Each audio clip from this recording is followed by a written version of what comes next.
Hi everyone. So today we are going to be talking about some immigration news and updates. There are a couple updates, especially with TPS. It's TPS season. Things are being redesignated. And so when it comes to TPS, there's a bunch of changes. There's a bunch of countries that can now apply for TPS, and it's really important to note that there's a difference between TPS being extended and TPS being redesignated. So we're going to be talking about that as well. We are going to be talking about the parole in place that will be coming in, hopefully, end of this month or next month. They did say by the end of summer, we should have a procedure for y'all to apply for that parole. So we'll be talking about that as well. If you are new here, I am attorney Lillian Chugura, and I help my clients get green cards and citizenships for themselves and their families using the U.S. immigration law system. If you're joining me live, just know if you have questions, put them in the comments. I do respond to those. And once I'm done going over the updates, just know we're gonna do Q&A. So if you have questions, put them in the comments. If you're watching this on the replay and you have questions, please go ahead and put them in the comments as well. I do go back and respond to your questions. All right, so the first update is that Yemen and Haiti, the TPS for Yemen and Haiti have been extended and redesignated. So that is a big deal. So when a TPS is extended, it just means that if you already have the TPS, it just extends that. If you don't already have the TPS, you can't get the TPS, right? So that's what it means by extended. Redesignation means that if you missed the cutoff the last time to apply for the TPS, there's a new cutoff date and you can apply again. So it's really important to know the difference there. So when a country is redesignated, that means that new people can actually apply for TPS if they missed the last cutoff date for physical presence in the US. So for Yemen, the cutoff date now is July 2nd, 2024. So if you are from Yemen and you are in the US as of July 2nd, 2024, and you had not previously applied for TPS, you can now apply for TPS for the very first time. And this is, again, why it's so important to not only have an extension, but also a redesignation, because it just gives more people access to TPS. TPS is temporary protected status. It makes it so that someone that's in the US without documentation can actually stay here. And TPS is based on the country you're from being designated for TPS, right? The US government has to look at the conditions in your country and decide that you going back there is detrimental to you. And by providing TPS, you can stay in the US while whatever is going on in your country hopefully gets resolved. And US government will keep either redesignating the TPS or just extending the TPS for people that already have it. So Yemen extended and redesignated for people that have been in the US since July 2nd, 2024. So if you were here on or before July 2nd and you already don't have TPS and you're from Yemen, this is your opportunity to apply for TPS. If you are from Haiti and you missed the last cutoff and you did not apply for TPS, well, they also redesignated Haiti, and the cutoff for that is June 3rd. I'm looking over here because I have notes. So just know that's what I'm doing. So the cutoff for that is June 3rd, 2024. So if you are from Haiti and you were in the US on or before June 3rd, 2024, and you had not previously applied for TPS and you qualify for TPS, please go ahead and apply. And there's, programs and things that's created to help you if you are having issues applying for TPS. I know in my city, I am physically in Worcester, Massachusetts. There is a TPS clinic that we are doing on Saturday, so that I am participating in that clinic to help people that qualify for TPS and miss the last cutoff to come there and get help actually applying for TPS. So that's just one of the things that I like to do, is give back to the community in those clinics. So if you or your organization are organizing a clinic, an immigration clinic, because as you all know, that's what I do, and you would like support from my office, I am more than happy to help, okay? Just give me a heads up and I can coordinate that. But that is one of the ways that I like to give back, is working with local organizations and volunteering at these clinics. So TPS, Haiti, Yemen, extended and redesignated.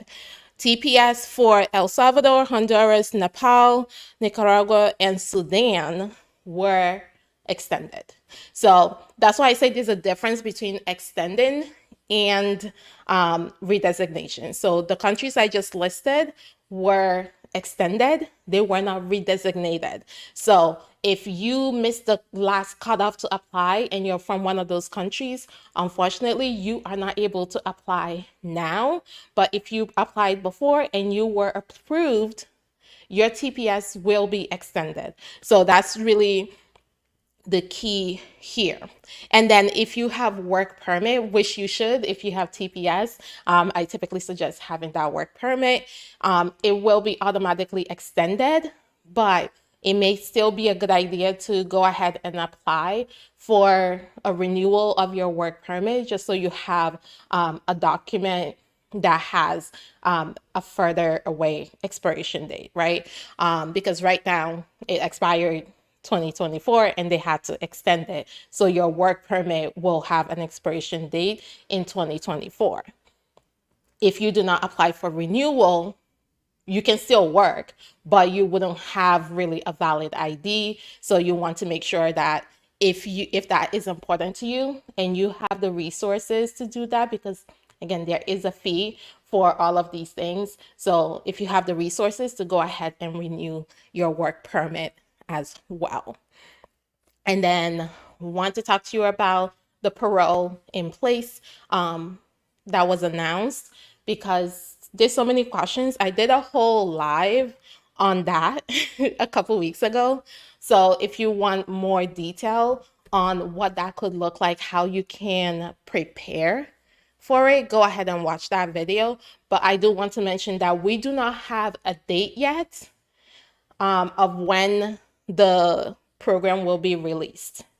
And that's kind of a big deal. So for people calling me, or people, my clients that want to know, when can I apply for this thing? What are the requirements? All of those things. I don't have answers for you yet. Okay. And I know you want answers. I want answers. And I will continue updating you until we have all the answers we need. Okay. So once we have that released, I will be letting you know what the requirements are, how to apply, where to apply, all of the details, because it is a big deal. Right, this program can literally save thousands of people from having to leave the US to get a green card, have to apply for a waiver. And someone can go from not having any status and not being able to apply for status in the US, even though they're married to a US citizen, to now being able to apply for a green card in the US. So it is such a massive program that if it does go through, right? I always have to give that caveat. If it does go through, it's going to make such a difference in, like I said, thousands of people's lives. I know in my practice, I already have a list of clients that this is going to make a difference for, and they are going to be getting a call from me once we have that, we have all of that detail. So make sure you stay tuned, and I will be updating you once we have that. They did say not to expect anything until later this summer, but why announce it if you're not going to tell us right away? We want to have this information. Like, if you're going to announce it, please do it right away and not have people kind of, trying to figure out what is it going to look like. So that's one thing I just wanted to let everyone know. This has not been published yet. So if you're hearing people say, oh yeah, this is how you apply for it. Nope, we don't know how to apply for it yet. Okay, so that's one of the things I want to make sure like I do with this videos is give you the most up-to-date, accurate information possible. Okay, because there is a lot of misinformation out there when it comes to immigration specifically. So when I'm giving you information, just know I'm doing my research. I'm checking with, U.S. immigration before I come on here and give you this updates because it matters. Okay. Some people make decisions off of what they see on social media about immigration. So I want to make sure that you have a place that you can always come and get the information. And then I did want to mention, if you're joining me and you have questions, and go ahead and put them in the comments. This is not our Q&A day because we usually have a full Q&A day, but I still want to make sure that if you have questions in the meantime, that it is getting answered. And if you're watching this on the replay and you have questions, put them in the comments as well. If you are getting value out of this video so far, hit the like button for me, just to let me know that you are enjoying this information, this live. All right. So the last thing that I wanted to cover with you all is just processing times and how to find processing times, because I've gotten a lot of questions specifically on YouTube about processing times. How do I check my processing time? Why is my case taking so long? And the last question I received recently was, is a K-1 visa better than a marriage-based? Which one is faster? And I will say this with a whole lot of caveat. When it comes to that K-1 visa versus marriage-based visa, I will say this. In recent months, we have seen a significant decrease in the amount of time it's taken to get an I-129F approved. It's kind of going back to pre-COVID approval time. So we had to filed around January, February of this year. They're already approved, and one of them already has an interview for next month. And the other one will most likely have an interview soon after. And then we have cases where the I-130 for the spouse of a U.S. citizen is still pending, and it was filed last year. So it's really important when you're looking at processing time to look at your specific case type. So when you go on the USCIS website, there is a section that says processing time. When you click on that, it will bring you to a page with just a bunch of stuff, right? You have to make sure you select the right form and then the right category under that form. So if you're selecting an I-130, you want to make sure that you're selecting the right category, because basically, in order to file for family to come to the US, you're filing an I-130, right? So there's different categories under the I-130. So when you're looking at your processing time, you want to make sure, one, you're selecting the right form, and then two, that you're selecting the right category under that form. And then finally, you want to select the right service center or field office. For most people, I will just use the I-130 as an example. The I-130 will be at a service center. And if you want to find your service center, you look at your receipt notice. Okay, on your receipt notice, the bottom left-hand side will tell you where that receipt notice came from. It will tell you the service center. Okay, so typically for I-130s, it may be California Service Center. and you can just go ahead and click that, and it'll tell you what their normal processing time is. When it comes to that, it's an average. So it's basically 80% of cases are approved within this time frame. 80%. That means there's 20% that may be approved faster or slower. So when you're looking at processing time, just take it with a whole lot of grain of salt, because it does not, it is not always reality. And then if you have a USCIS online account and it's giving you a timeline, please stick to the processing time. Do not look at your USCIS online account and the timeline they're giving you and think that your case is going to follow that timeline. Because I have seen people where they are given, their processing time for the case is, let's say, a year. But when they go on their USCIS online account and they're looking at how long it's supposed to take, according to the online account, it tells them, oh, it's going to take 6 weeks. And then they log in next time, and that 6 weeks increased to 6 months. And then next time it goes back to 4 months, and it just keeps switching.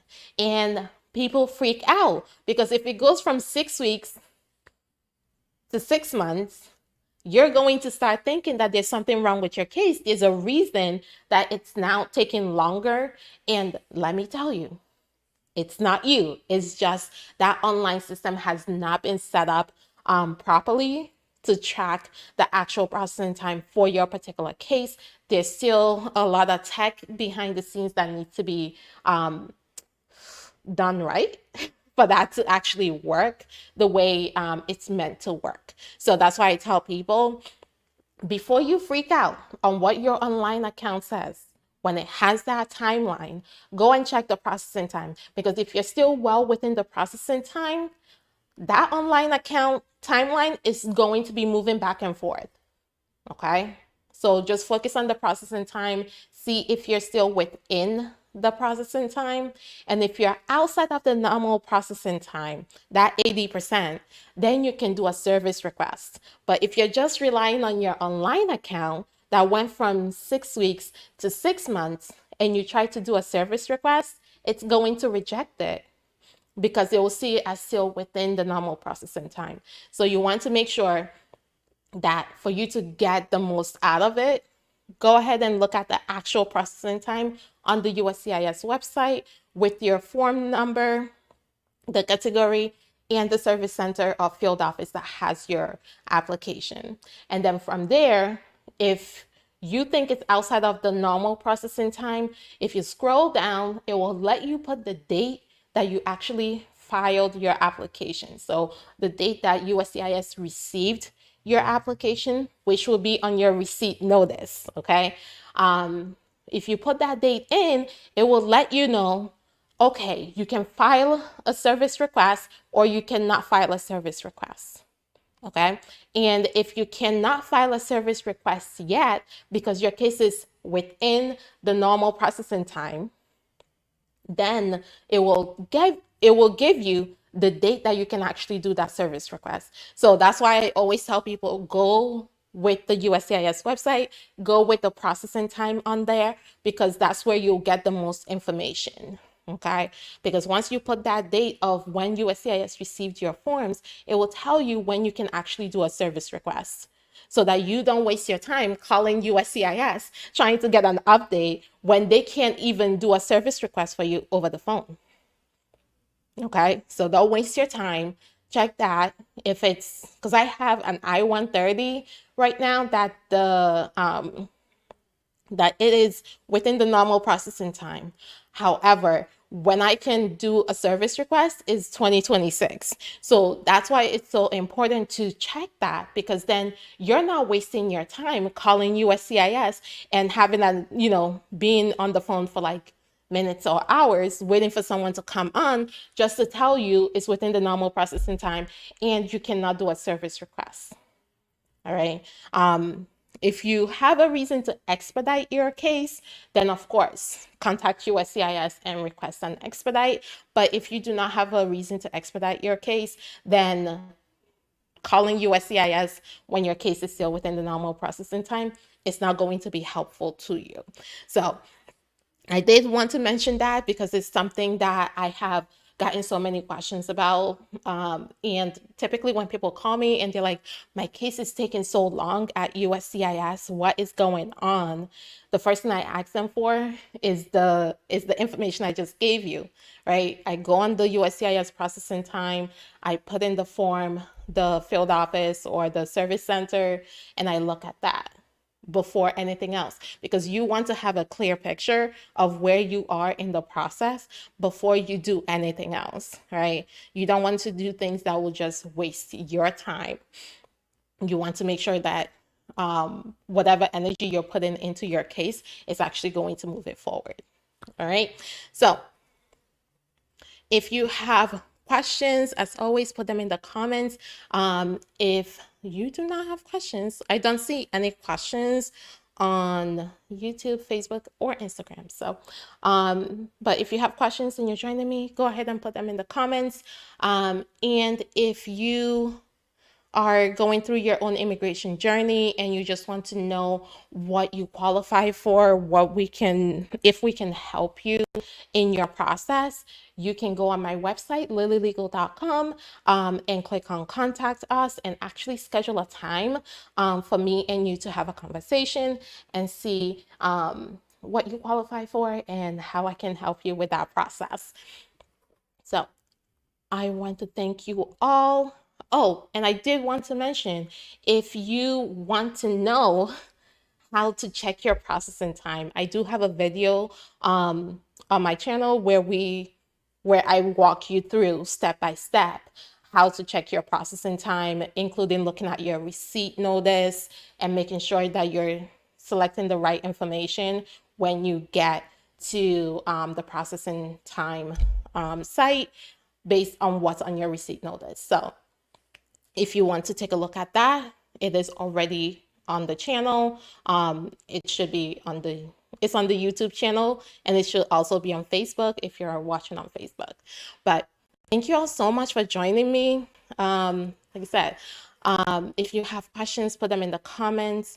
And just a quick recap, because if you're joining me now, Yemen and Haiti were extended for TPS and redesignated for TPS, which means that new people that don't already have TPS can apply for TPS. For Yemen, the redesignation date is July 2nd, 2024. So if you have physical presence in the US on or before July 2nd, 2024, and you're from Yemen, you can apply for TPS. If you don't already have one, if you already have it, it's just extended. If you're from Haiti, that cutoff date is June 3rd, 2024. So if you're physically in the US on or before June 3rd, 2024, and you do not already have TPS, you can apply for TPS. And if you missed the cutoff, if you already have TPS, it will be extended. And then for El Salvador, Honduras, Nepal, Nicaragua, and Sudan, those were only extended. They were not redesignated. So if you don't already have TPS and you're from one of those countries, you cannot apply for TPS. But if you already have TPS, your TPS is now extended. And then for the new parole in place program, we are still waiting for it to be published. So we're still waiting for the details on details on when we can start the application process, what the application process is going to be, and how you go through the whole process. And I will be updating you once we have that information, because again, it is so important that you all have the information as soon as it comes out. So as soon as they publish it, I will be on here breaking it all down for you and giving you all the details on how it works. So thank you all so much for joining me. If you're watching on a replay and you have questions, put them in the comments. And thank you for, again, I know I've said it like so many times, but thank you for joining me. We will be back next week with another live. So if you don't have questions now, you can think of one for me for next week. So have a great rest of your Friday, and I hope you have a great weekend. Bye.